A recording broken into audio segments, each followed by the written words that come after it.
let's talk about lust. Ooh la la. Lust in the dictionary can be defined as a strong or powerful desire for sexual gratification. In slang or colloquially, we say wanting to sleep around.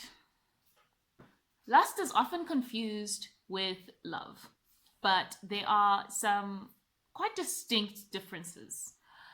Lust, for instance, is the first stage of love. It's that crush phase, the infatuation, the high you get from seeing someone, kind of like being on cocaine, like the high you get from that, like that. It's the excitement phase. Without the desire to be with somebody, we can't necessarily get intimate with that someone. So, in a way, you can kind of say it plays a role in two people meeting and, coming together. The difference, however, is being stuck in a stage of attraction versus being ready to move to a more meaningful and long lasting stage. Where lust is purely physical, love is more emotional. Lust is more selfish, where love is selfless.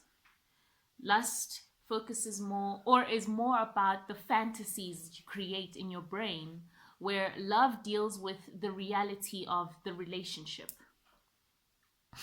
Where lust is excitement, love is stability. Lust weakens over time, and you just find yourself less attracted to that person, where love strengthens and the attraction also strengthens over time. Let's unpack the psychology of lust.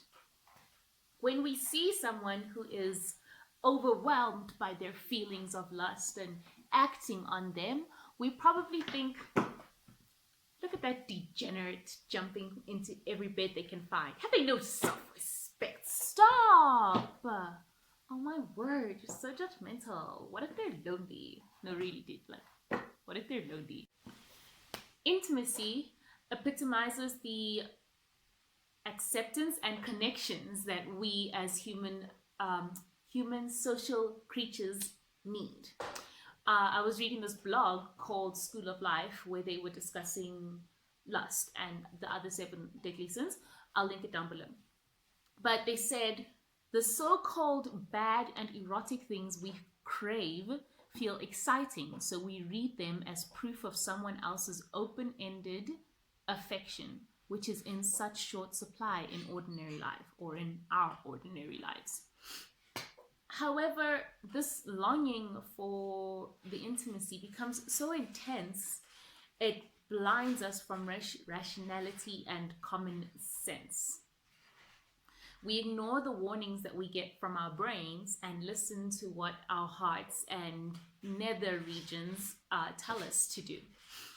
So you end up going home with a fine stranger after a hot date, or making out with another after wanting any drinks. It's an instant gratification that we seek, but we don't realize how risky it is. And once it gets out of hand, it's kind of hard to stop, like a bad habit. We've seen in the Bible, we see many stories in the Bible and examples of lust and its repercussions.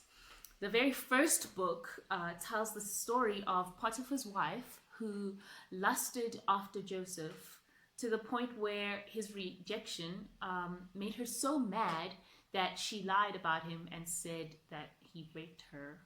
Ooh. The second book of Samuel illustrates how David sent Bathsheba's husband to the front lines of war, ensuring his death so that they could be together.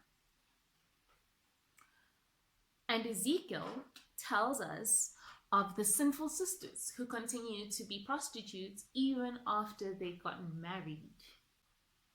Jim van der Speck wrote a book called Overcoming Lust, and in it he He says, our desires aren't the problem, it's what we do with them. Now, sexual desires and thoughts are normal, very human occurrences. When we dwell on them and then act on them is when we might have a problem. It's almost like misusing your desires. Like if you dwell on anger, you might end up feeling bitter and feeling very unforgiving. Or if you dwell on thoughts of how much better other people are doing than you, it might lead you to feelings of envy. We can't shut down our desires and our thoughts, and nor should we try to. Listen, they're normal. They're going to occur whether we like them or not. It's acting on them, especially negatively, and allowing them to consume us may be quite wrong. One of the 10 commandments was do not commit adultery, and the possibility is there that your feelings of lust could develop into something quite as serious. When we serve our desires above God, that's when sin kicks in. Like all things in life, lust has positive and negative forms, and they're not always sexual. Adam and Eve, for instance, had a lust for the equal amount of knowledge as God did.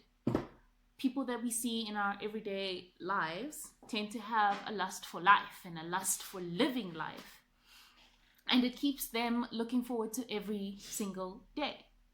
But again, like all things in life, too much of anything, good or bad, can be overwhelming. And it's always best to keep our desires in check.